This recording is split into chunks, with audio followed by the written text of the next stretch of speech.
Senator Tim Scott. You may know who he is. Right-wing Republican. He happens to be African-American. They really like me for who I am. Those things don't normally go well together unless you're in serious self-denial, but we give you Tim Scott.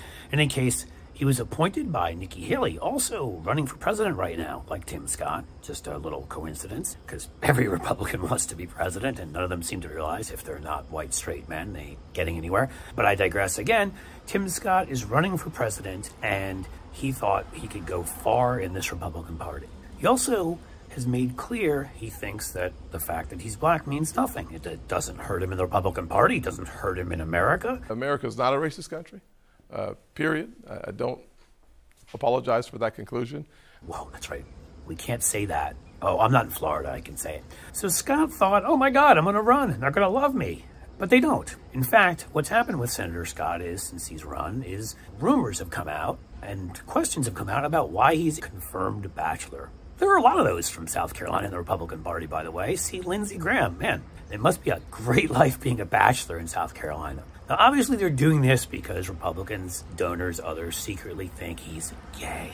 And oh my God, when you've launched 800 some such bills in different states and localities and nationally to attack the LGBTQ community, it's a little inconvenient when you may have a gay presidential candidate. I'd be remiss if I didn't add that Tim Scott has promised us he'll be introducing his many girlfriends to Brian Kilmeade. He told us to a Fox coming soon. So don't worry, the many women, the many girlfriends of his that live in the Niagara Falls area, we'll get a chance to meet them soon. I've laid lots of times. Name one. She lives in Canada. Met her at Niagara Falls. You wouldn't know her. I personally, of course, don't care. In fact, I think it's cool. Gay, not gay. I would judge him on his merits, and if he's a terrific presidential candidate, which he isn't, who has good ideas, which he doesn't, I would support him. But I'm a Democrat. See, I don't vote in Republican primaries because when I walk to the polls to vote, my knuckles don't get scratched enough that they need Band-Aids. So Tim thought he could run and everybody would just be okay with it. And there was no racism, not in America, not in the Republican Party. But now that they're questioning him and asking about his bachelor status, whoops, Tim Scott decided he would do what every Republican does who hates people who identify in any specific way. Don't be an identifier. Don't be Jewish or gay or black or disabled or anything, because you're not allowed to be. We're all the same. Except when you're running for president like Tim Scott and they start attacking you for being a bachelor, you say this. That's right. Tim Scott thinks that he's being attacked for being African-American because they can't say black. They can't say black. That's probably the next Ron DeSantis bill in Florida. But I don't understand. There is no racism in the Republican Party. What could Tim Scott be talking about? And therein lies the rub, folks, is that the honest truth is the Republican Party is rife with racism. It is stinking with racism.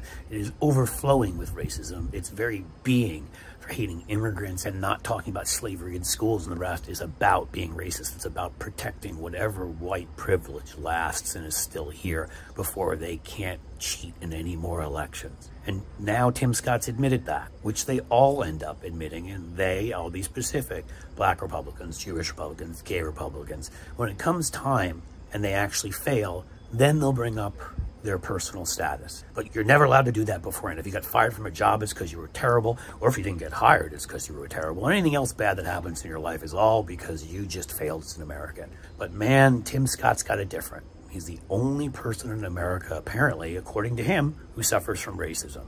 And for that, our hearts go out to him and his poor little authoritarian party. He'll learn his lesson this cycle in that he'll fail. He may get 1% of the vote, but I'm sure he'll go on the grift train afterwards and deny there's racism again, because the lesson that he will never learn, as long as it's in his interest not to learn it, is America has a racist past. And yes, that even includes Republicans who are black.